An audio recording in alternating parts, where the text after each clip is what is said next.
Okay, so as an American trying to look overseas and understand what's going on in Germany with the German elections right around the corner, I've asked a German he's a professor here in the United States to actually give us some insight. This is Philip Knies, and he is going to help us understand like what's the deal with Scholz. What is his opposition really like? Tell us about the AFD. Those kind of questions. So, Philip, thank you for joining me. I appreciate that. Thank you very much. Yes, So, it's a good question, yeah. yeah. So Philip and I talked about Germany once before, and it was a really fruitful conversation. And so I wanted to talk about this now because Schultz's election is Sunday. Sunday, right? Isn't that right? Okay, Next Sunday. And so we want to kind of understand what's about to happen before it happens. Schultz to me seems like Biden.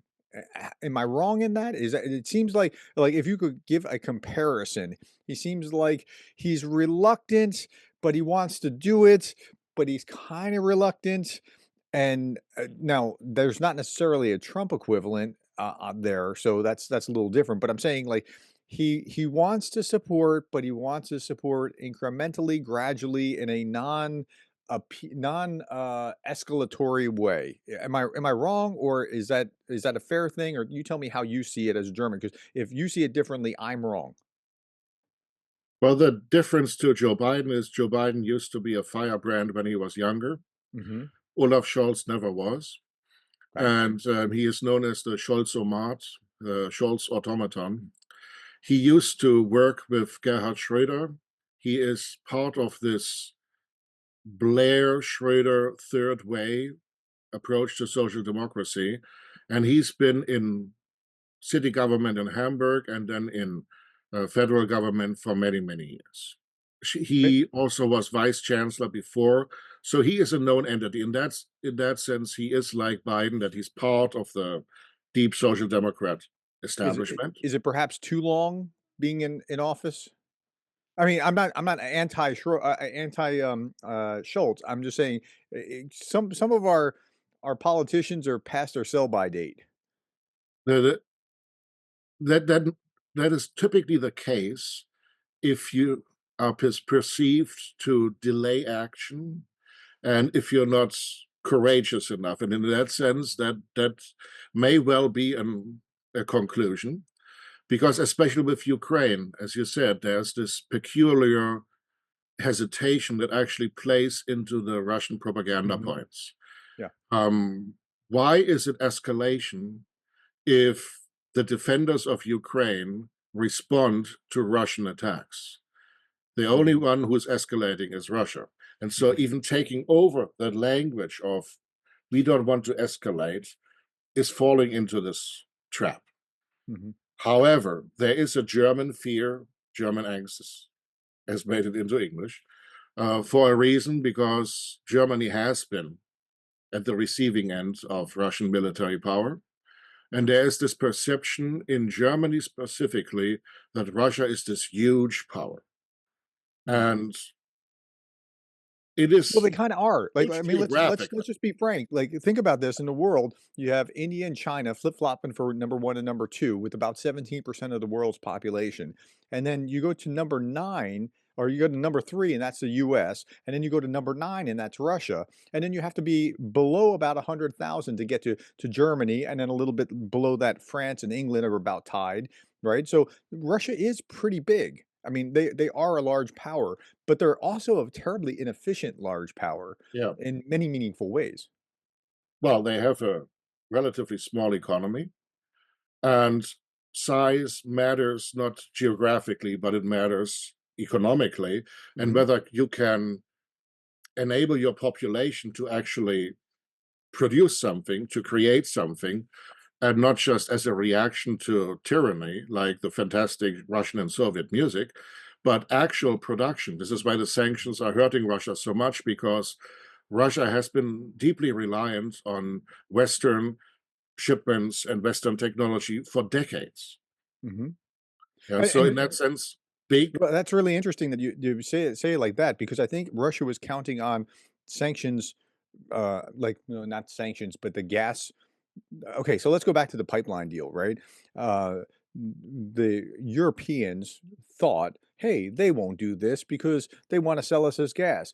The Germans particularly need the gas and oil because you export like crazy. Like that's your economy is built on exporting, and you produce a lot of stuff, a lot of really good stuff in Germany. And so it's a pretty robust. It's like the mitochondria of the neighborhood as far as the powerhouse of the cell. Right. It's kind of like that for that region, and to cut off the supply of gas and oil, I think Putin miscalculated, thinking they'll never do that when they actually did, and they didn't want to. They went way too long with it, but Well, not only did they go way too long with it, they also were told by their Eastern European, or rather Central European neighbors, not to do it. But in the German perception, there exists Germany, there exists Russia, and whoever is in between is historically contingent on these two big powers. And so, whenever Poland and the Baltic countries complained about this pipeline, Germany didn't want to listen. yeah. Yeah, So, from the and beginning, to his yeah, credit, Trump actually was aware of this and saying, yeah, "Look, you're being dependent." And as a businessman, I get it, because you would think about being too beholden to one supplier is a dangerous place to be, and that's it. But I think they were lapping it up because it was cheap, but yeah. that was a dangerous spot that they put themselves in. Yeah, and any criticism by Trump is dismissed automatically because of Trump's personality. Mhm. And even if Trump has a position that's reasonable, it's coated in this language of bombasticism and hyperbole. And so that is makes it easily dismissible. So he has a difficulty landing his criticism, and he makes it easy for people to say, no, Trump says it, so it's wrong. Yeah. Like the 2% aim, Bush wanted that, Obama wanted that, and then suddenly Trump is the person that is evil. Like with Greenland, I'm not saying the US should have Greenland, but that's a long-standing US policy, desire to own Greenland. That goes back to the 19th century. But as soon as Trump utters something, Europeans say, oh, the evil one has spoken. Well, he also made it an issue that previous presidents didn't make, even if it was Uh, like, it'd be probably a good idea to hang on to that, or, yeah, because we need, like, okay, so let me ask this. Let me go back to the Schroeder and et al. By going this route. Merkel and her predecessor and who came after, right? Like, there seems to be a long line of trying to please Putin, and it feels like Schultz is am I wrong about that? Or because it feels like Schultz is cut out of that kinda cloth, and he's reluctant to cross him, but he wants to support Ukraine, but he doesn't wanna support that much. And then tell me about that, and then about his, chief opponent, in the Social Democrat Christian Social Democrat, well, I don't remember exactly how to say the party's name. yeah. So Germany is in a little bit of a bind here. Yes, East Germany, where I'm from, was occupied by Soviet communism for 40 years. However, that only happened because Germany waged World War II. Germany tends to forget that Germany and the Soviet Union were allied when World War II Mhm, began. Germany entered Poland, and then the Soviet Union entered Poland. But when Germany turned on the Soviet Union and attacked the Soviet Union, for many Germans, that's a moment of deep shame and deep regret, especially when you think of what happened to the city of Leningrad, where Putin is from. mhm, That that war guilt or mhm, responsibility weighs heavily. And so Germany has not tried to appease Putin, but has tried to appease Russia. But the mistake here is that Russia now is not the same as the Soviet Union back then. A lot of the people who died in World War II fighting against Hitler were also Ukrainian. They were not mhm. just Russian. Yeah. And this imperial Russian perspective of what Russia is supposed to be is shared by many Germans. So the appeasement of Russia comes out of these this weird sense of shame and fear and desire to just want to be at peace. Germans value security over freedom every time. And Hmm, that is a historical trend. that's interesting. The Germans who don't came to the US. Huh. That's interesting. So culturally, they have that kind of okay. So let's connect the dots now between uh, as far back as Merkel and work our way forward to is Yes. Schultz cut out of that cloth, or is he different somehow? And then how's his opposition stack up against him? And what are we looking at as the election looms? So there are some economic ties. Like Volkswagen is tied to the state of Lower Saxony, which is the Social Democratic Party's stronghold. Okay. And same right now with Mecklenburg-Vorpommern, who is the starting point, which is a side point for those pipelines. Social Democratic Party stronghold. To us understand the German party system, it helps to like the US doesn't have really two parties. The US has two platforms within which parties have certain interests that follow on the same or a similar spectrum. You could say you have a spectrum that ranges from fascism to national conservatism to moderate conservatism, social or to libertarian, Hmm. social democracy, socialist or communism on the other side. And so this spectrum has existed since Bismarck, and there were these kinds of political parties in Germany all the time. And it has been the National Conservatives that allied with Hitler in the Weimar Republic because they thought he would be a useful figure to bring the National Conservatives, the more extreme conservatives, to power. That gambit failed, as we It all know. didn't work out so well. No. And so after the war, in East Germany, for some reason, the East Germans created a fake party system that actually included a national conservative party and a Christian Democratic Party. In West Germany, the only conservative party for a long time was the Christian Democratic Union, and in Bavaria it's called Christian Socialist Union. Hmm. They came out of the moderate conservatives and the Catholic Zentrumspartei, and they pioneered this model of the Catholic welfare state. Hmm. And for a long time, they allied with the libertarian free market, free FDP, Free Democratic Party. As time progressed, the Greens entered the picture, which kind of are a mixture of nature conservative and left wing socially. And after the fall of East Germany, the former Communist Party or Socialist Party, that's how it's called in communist countries, called socialism, not communism. And they now turned out to be Die Linke, the left. Then at a certain point, parties, the Social Democratic Party split, which happened in the Weimar Republic also too, which reinforced the left. And the newest edition, no, the next to newest edition was the Alternative for Germany, Hmm. which originated from dissatisfaction with the euro currency, was originally a party that wanted to get rid of the euro currency, Hmm. founded by an economics professor. But then a lot of people from the not politically satisfied national conservative or nationalist faction flooded the party and became this uh, weird mixture for a while of libertarians and conservative and extreme conservatives, Hmm. and was taken over more and more by people who legally can be called fascists in Germany. The two party leaders right now are party leaders in the shadow of a Björn Höcke,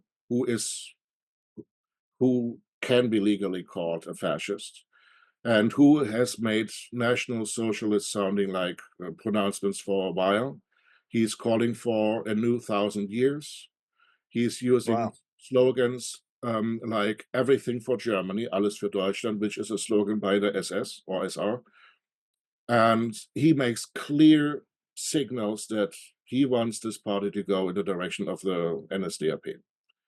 And so there's a huge faction there, and it's funded, like many of those extremist parties, partially by Russia and by undisclosed sources. The Le Pen party, the Rassemblement National in France, is also funded in the same way. And the AfD is weaponizing anything that could benefit Putin. So they are trying to say Ukraine doesn't need to exist. They're saying we are the aggressor. NATO is the aggressor because the AfD wants to leave the European Union, leave NATO. They're deeply anti-American. Yeah, They hate, so they hate the US more than Russia. really? Yes, Well, that's fascinating because what JD Vance last I know. week was just talking about was kind of supporting them. Now, it's really interesting because people will then say, "Well, Vance is supporting the Nazi," let's say, okay, and so okay, so the AfD sounds like a German Brexit or a German MAGA like kind of something, and then it gets taken over by the more radical elements. That's my understanding of it, Yeah. if that's a good explanation. But they are against, like, immigration and things like that, that have that same kind of is that correct? That have that same But kind of they're not just against immigration. There are voices in the party that are very influential that want to deport everybody that has come illegally, plus their supporters, and plus whoever aligns with them politically. wow, about that. So, so it is a little bit more extreme than that. There is yet another party by Sarah Wagenknecht to split the left party now, who is combining ideas from the communist and the Nazi side, also pro-Putin, also against NATO, also against America. And so the phenomenon is clear front. It's a unification of the extremes. Yeah, I who you're actually for then if you're if you're like, you're against that. Yeah, Well, it's okay. defined by being against, as you said, Yeah, immigration, yeah, I can see against the that. United States, against as the so-called establishment. So I understand that because I'm a Republican. I'm a conservative. I'm like people say, well, you're a moderate. No, I'm a conservative. Like I'm a real conservative, like conservative all the way through. But that's not the same as MAGA. And Yeah. as a real conservative, I want to move a conservative agenda. And if somebody on the left wants to move toward things that I agree with, I'm happy to work with them. Right? MAGA has an allergic reaction to working with them. That's kind of what you're describing here. Is like, no, you can't work with them. That's betrayal. No, get things done if you can get things done, like work with other people to accomplish the agenda, but they don't see that. I mean, that's the very root of the MUGA, right? What was she saying? Well, they're not MAGA. They're not for make America. They're make Ukraine great. Like, and so it became kind of a thing with the MUGA because that's the way that they think about things fundamentally. So AFD, okay, so I understand AFD. So is AFD gonna have any chance of making some ground in the election? Or, I mean So here's the problem. Um, Now Vance had this strange speech. yeah, he did. He could have said it a little bit more effectively. What I took out of this, well, I I teach politics of media. I read media that maybe many people don't want to touch. Nothing that Vance said was unfamiliar for me because it's part of the Breitbart Mhm, um, bubble. But his argument can also be understood as if, first of all, Europeans have a different understanding of freedom of speech than Americans. Freedom of sure. speech is always conditional. Yeah, and in Britain you have libel laws, and you can't actually say something. Germany introduced laws, for instance, where you can't insult a politician, and Wow. so there have been some strange developments. But the problem with the AfD is right now they're at about 20%. Okay. That is a huge, huge number. The SPD, the Social Democrats and the Scholz are at 15, and the Greens also at that level. Um, whether or not you agree with the party leadership, not all of those 20% are Nazis. Mhm, These are people who say something has gone wrong in Germany.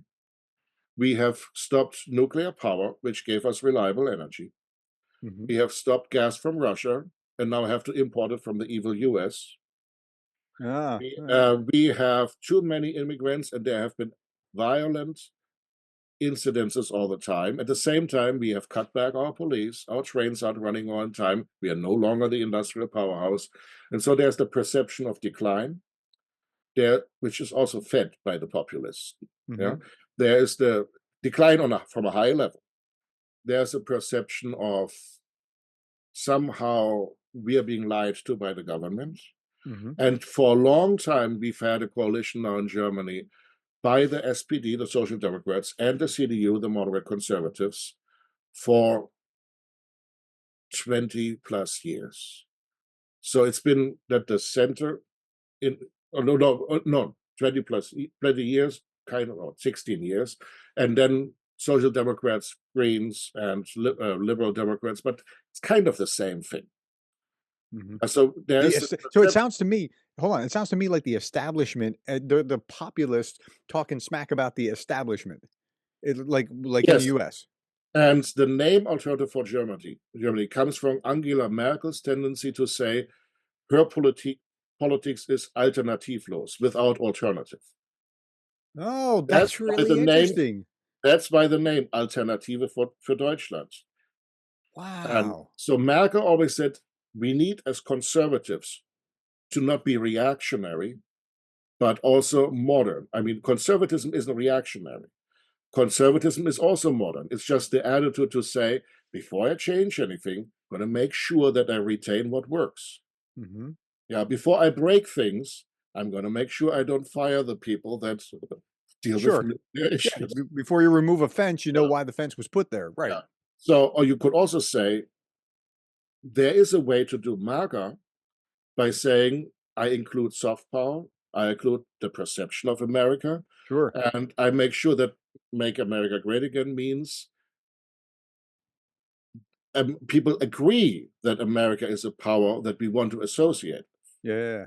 Yeah, and So so what you're describing here really reminds me of the misconception that people have about the Republicans. Well, how did Trump win? It must the half the more than half the country is crazy. No, there's mhm, more than half the country thought that we're on the wrong track with what Biden was doing. And it could be people like me, and I didn't vote for Trump, but it could be people like me that are like, you know what? I don't want that. And maybe this will be better. Right? Or people that are, so hardcore that they're making these kinda hats that they're right? Because they're that whatever. So it sounds like there's and the libertarians have nowhere to go because they can't there's no home in the Democrat Party for the libertarians, right? So they're all kinda on this stacked up on this side, and it's not monolithic, in the Republican Party. There's a real culture war within the Republican Party. So it sounds like that for the AFD. Is yes, that fair? Okay. yes, and so people feel politically without a home, and then what makes it even more complicated, even though the AfD is a West German party, it's Okay. successful in the East. So in East Germany, there's a long history of perceiving the establishment politicians as your enemy. Uh-huh. There's this fear that we are moving back to becoming East Germany 2.0. Hmm. It's a ridiculous fear, but it is there. And there's this strange position that that people apparently in the major parties haven't been able to work with. So what Vance said can be, if I want to be very generous, I can also be not generous, but let's be generous. Said as if you have 20% of your people that reject politics as usual, how do you win them back?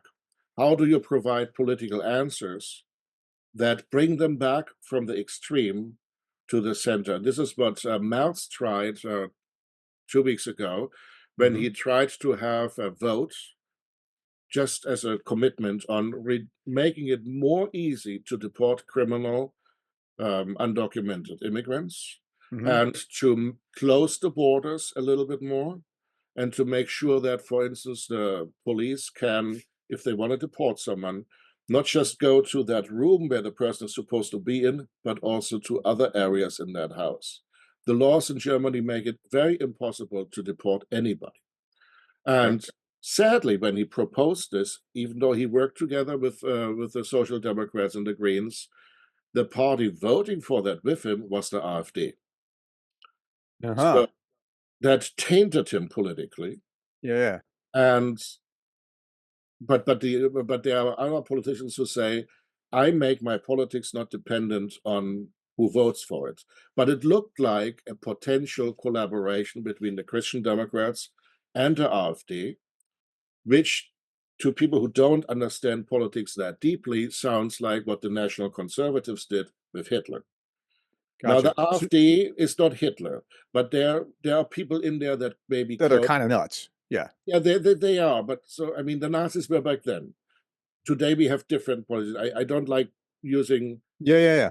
terms for this. Okay, so tell me about Merz though. So is Yeah, Merz is like a central, maybe slightly center right, if I understand him correctly, yeah. conservative but establishment, not crazy, but the opposition to main opposition to Schultz. Friedrich Merz is or was one of the rising stars of the Christian Democratic Union till Angela Merkel came to power, and he was sidelined because he was not a team player. And so he felt deeply hurt by this, left politics for a few years, made Mhm. money as a consultant, and now is this multimillionaire who uses private planes. And Germans don't like that. Hmm. But they also didn't like anymore Angela Merkel's mistakes of changing Germany in the direction that actually led to Putin's aggression against Ukraine. Mhm. Part of that decision tree is, by the way, Steinmeier, who criticized Vance.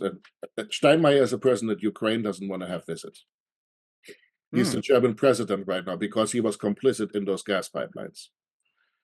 So Ah, how about he's that? also one of the closest friends of Schröder. So what It's Merz, really interesting who's on which team oh and yeah, what yeah. side, and wow. So what Merz represents is maybe a return to a little bit more conservative Christian Democratic Union. Uh-huh. He's being mobbed by the governor of Bavaria. Bavaria is like German Texas. Okay, And, gotcha. Thank and you. That that helps a lot. that governor always tries to become, whoever the Bavarian governor is, always tries to become chancellor, can't because the rest of Germans don't see them as German. Okay. And Merz has won this fight for now to become chancellor, even though the head populist of Germany sits in Bavaria. That's the Bavarian governor, Söder. Um, Merz tries to move the CDU a little bit to the conservative edge, which risks losing all the moderates that have joined the Christian Democrats because of Merkel. Mhm. Merkel was in power for 16 years for a reason, because she was very successful in presenting a modern approach to conservatism. So Merz can't move the CDU too far to the right because he'll lose all those new voters, but he can't stay too much in the center to the left Right, because he's gotta thread that all those needle people on carefully. AfD are there. Yeah, yeah. And so he'll lose people to the AfD. So it's a very risky course he has to do, but he is right now at 30%. He may become the chancellor, but then he has to coalition with somebody. Right. And So who does he coalition with? Let's say that he wins yeah, and Schultz is out. Let's hypothetically say that. But we know where Schultz is now. Let's say Mersch wins. What then he does what?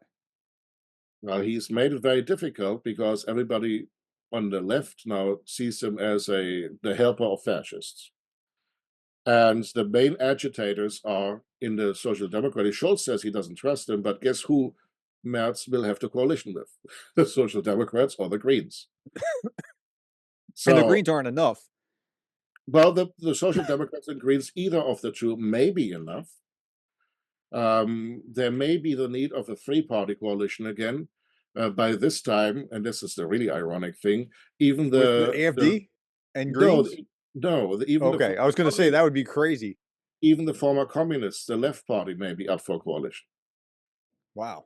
You've had a coalition in Thuringia, or cooperation between the Christian Democrats and the communists. Okay, help me with something because you're actually from a country that understands both the parliamentary system and the American kind of two-party system. I hear all the time from Europeans, like, I don't understand this crazy system where you only have two parties. Well, you just have the coalitions on the front end rather than on the back end. Yes, Like exactly. that's what it amounts to, right? The actions in the primary. When I was voting for Haley, that was my coalition trying to get their Mhm. way, and they didn't. So now we're stuck with this. But it's basically the same thing, just in reverse. Is that fair? I mean, that seems like a fair understanding to me. You always end up having two sides. Yeah, and so whether that's why I said the American party system is different than the European party system. Even using the word party is misleading in the American sense. But you always end up having to have people come together as a governing coalition and as the opposition. And so the perception of, well, in the US, it used to be you had blue dog Democrats and moderate Republicans that kind of were the same in the middle. Yeah. And that intersection has moved away from each It other. has. It's I become think more that's the real polarized in the tragedy. US. That's correct. That's the real tragedy.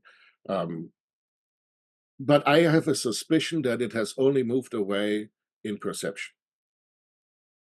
No, that's interesting. Yeah, that is an interesting thought. Um, hmm. Okay, so in but this is why I think people in like you don't mind changing your party affiliation overseas. Like, I'm a green, no, I'm a communist, no, I'm a this, no, I'm that. Where in the United States, it's a big difference, but it's almost the party is almost like if I say I'm a conservative, I mean Mhm. I'm a Republican, or if I say I'm a Republican, I mean I'm a conservative. Yeah. It's almost like interchangeable the terminology as opposed to you're green, no, you're an AFD. Like that wouldn't compute. Like so go to the other side. I can't. Like there's Yeah. But the US has voter registration, which most European countries don't. hmm So in most European countries, you unless you're a party member and pay membership dues, hmm the average voter is not committing themselves because there are no right, primaries. So right. you Yeah. don't have that mental, but there used to be a consensus that you've always voted CDU, you will continue voting CDU. You've always voted SPD, you continue voting SPD. That's hmm West Germany. East Germans frustrate West German politicians because to an East German, doesn't matter you vote. Well, I've voted for different political camps also in the past hmm because I don't feel beholden necessarily to one political party. I make it dependent on the politics of the day, the politicians they offer, and whatever they claim to want to do, and how I find that realistic. So a pragmatic choice. Yeah. And so I'm, in that sense, what you would call a political independent. hmm Now, so you don't have this problem, the psychological burden that, yeah, but I'm registered so and so. Can I really vote for my own party? Okay, so I'm not going to ask you for a prediction of who's going to win because predictions are a fool's game, right? it's just it's just always a bad idea to do that. But let's say Schultz wins, what happens as for Ukraine? Let's say Merz wins, what happens for Ukraine? Let's do it that way, and that'll be my last big question. Well, Scholz may be very convinced that he can win again. I don't think that will happen. I think that's the one prediction I dare to make. But he will be in a or someone like him will be in a coalition. I think what Trump and Vance have now effectively done, they are pushing the decision on European support for Ukraine more on the sides of the Europeans, hmm which Sure. is logical. Yeah. So I think who no matter who wins, they will have to now support Ukraine more. Whether it's the Taurus missiles or not depends. There could be a scenario in which even Merz, in talking with his allies in Europe, decides, yeah, but there is a commitment to Ukraine on both sides. The question is, how far can we go? There's also a fraudulent perception of how strong Russia actually is. Mm, So Russia is not winning. A peace treaty now would, of course, help the destruction in Ukraine. It would help prevent people from dying, but it would actually give a losing Russia a chance to win something that they're on course of losing. So this is why we need to be careful how to approach this right now. People are mhm, also, so I think whoever wins, Ukraine will have support. Merz will not coalition with the AfD because that would be political suicide. And the question is whether the SPD or the Greens are going to be his partner. mm, Yeah, and whether it needs another party to join. But the three-party coalition in Germany has proven to be very fragile. mhm. A good Well, sign is that in Austria, the coalition negotiations between the conservatives and the right-wing extremists just failed.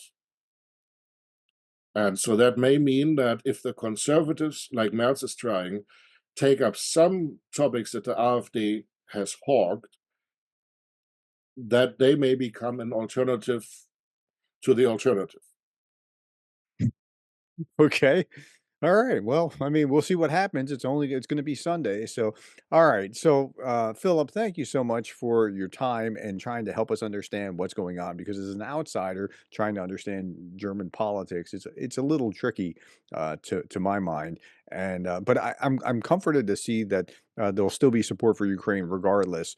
Okay, let's do this. One last question.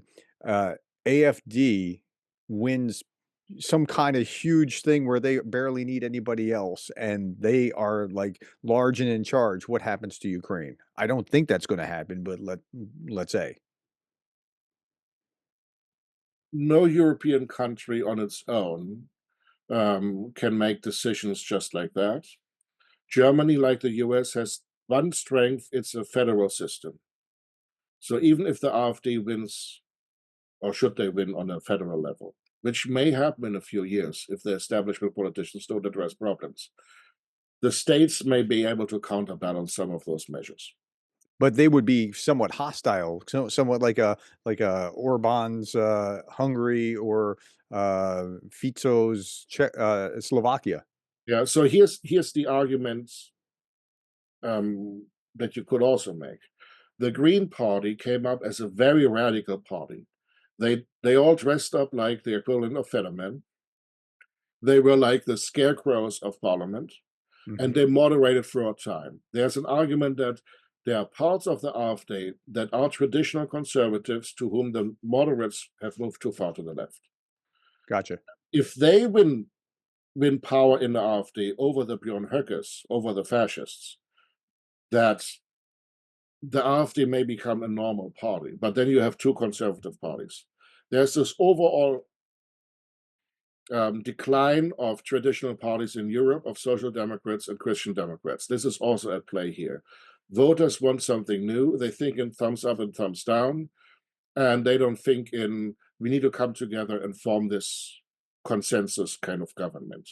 So let's just see what happens. I think we need to figure out how to take populist talking points away from them and find realistic answers that actually work on the sane side of politics. That's the only way to defeat populism. Populism is there because voters are dissatisfied with how things Mhm. are. They're not feeling taken seriously, and that leaves an opening for those. They're a symptom of a wider problem, Yep. and that we need to work at the problem and not just blame the symptom for existing. Yeah, that's our populism as well in the US. That's the same thing. I see it exactly, the way that you described how to defeat populism. All right, Philip, thank you so much for your time. I really appreciate it, and that was very instructive for all of us who want to understand what's happening in Germany. Thank you.